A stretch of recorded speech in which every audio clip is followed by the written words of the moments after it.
Gəlibsiniz, gələn ayaqlarınız var olsun deyirəm, istərdim. Buyur. Təşəkkür edirəm. Mən şəhid Səfərov Səfərovun bacısıyam. Biz əslən Qərbi Azərbaycanlıyıq.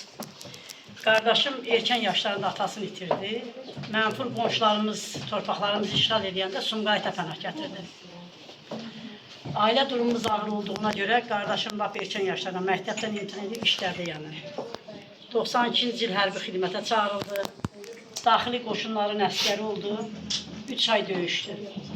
3 aydan sonra o vaxt Ağdərədə ən güclü döyüşlər, yəni Ağdərədə gedirdi. Ağdərədə 3 ay döyüşəndən sonra Sırxadan kəndi uğrunda gedən döyüşlər sentyabrın 29-u itkin düşdü. 32 il mən gəzmədiyim qapı qalmadı, döymədiyim qapı qalmadı. 32 ildən sonra 2024-cü il qardaşımın quru nəşri olsa Sırxadan kəndinin qəbristanlığının yanından tapıldı.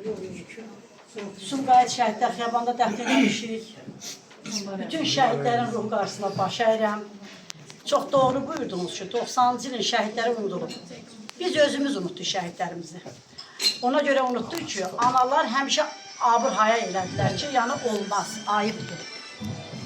Yəni oğlum şəhid olubsa, mən oğlumun gedib hardasa deməyim ki, şəhiddir. Amma sonra baxdı ki, deməli biz əgər unutduysa hamı unudur.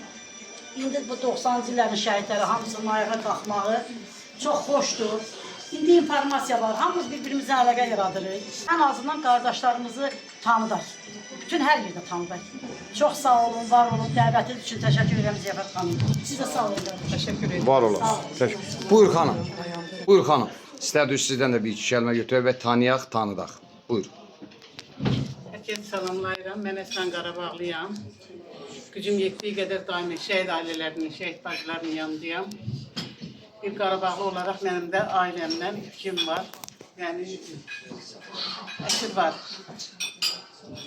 Daimi ermənilər əsir götürüb şəhid sanatında işgəncə ilə ana nənəmi də gülləliyiblər qalıb çölün üstündə. Allah şəhid şəhidlərimizə rəhmət eləsin. Amin.